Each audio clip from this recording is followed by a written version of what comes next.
Bismillahir Rahmanir Rahim. My dear brothers and sisters, Assalamu alaikum wa rahmatullahi wa barakatuh.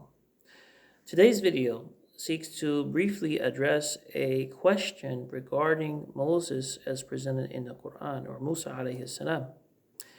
Now, before going directly into that question, the story of Moses is an important example of why we have to understand the Quran, firstly, by looking at other texts within the Quran. This is known as Tafsir al-Quran bil-Quran, or simply the sentence al-Quranu yufassiruhu ba'dahu ba'da.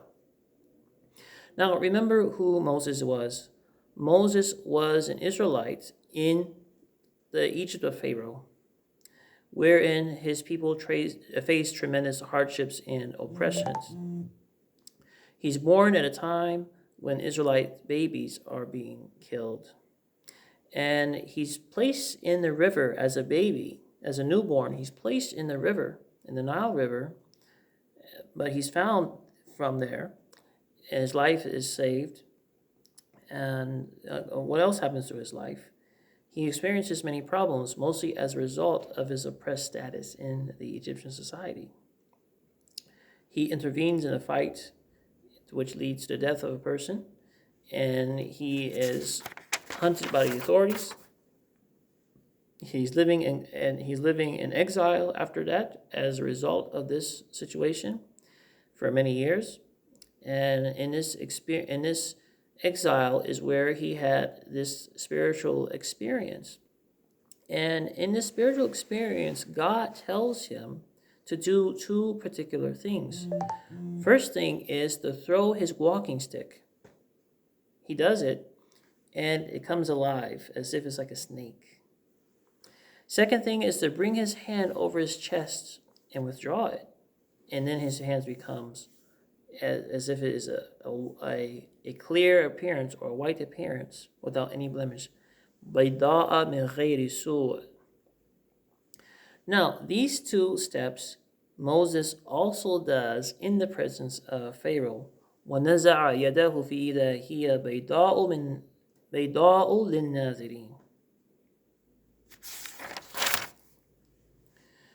Now, remember that Moses, as an oppressed person, he also has baggage, both as a result of personal experiences and, again, as being part of a group that faces oppression. And in addition to all that, he feels he's not articulate. So in the Quran, he prays to God for Moses for his brother Aaron, to help him in his job. And the supplication that we often recite in the beginning of speeches is actually the supplication of Moses. He says, رَبِّ اشْرَحْ لِي صَدْرِي وَيَسِّرْ لِي أَمْرِي وَاحْلُلْ عُقْدَةً مِنْ لِسَانِي يَفْقَهُ قَوْلِي. My Lord, open up for me my heart. Ease my affair. Remove the tie upon my tongue, so that it may comprehend me. This is the supplication of the dua. So under all these circumstances, it is natural for Moses to have some hesitation in doing the job. So, whereas people have taken these two actions as meaning particular things, I think that these actions of Moses, when you look at the bigger picture, not just this small action or the small picture, but you look at the bigger picture of Moses in the entirety of his life as given in the Quran, I think that what's happening here is that these actions, throwing the stick and it is given life as if it's like a snake, the action of putting his hand and it comes out as white without any blemish, that these are actions to give him strength in the midst of his doubts in the beginning of his mission, and to project strength when he is in the court of Pharaoh. So there is more that I could say about that, but I think this should be sufficient to answer that particular question. And I thank the questioner for his question, as well as for his support.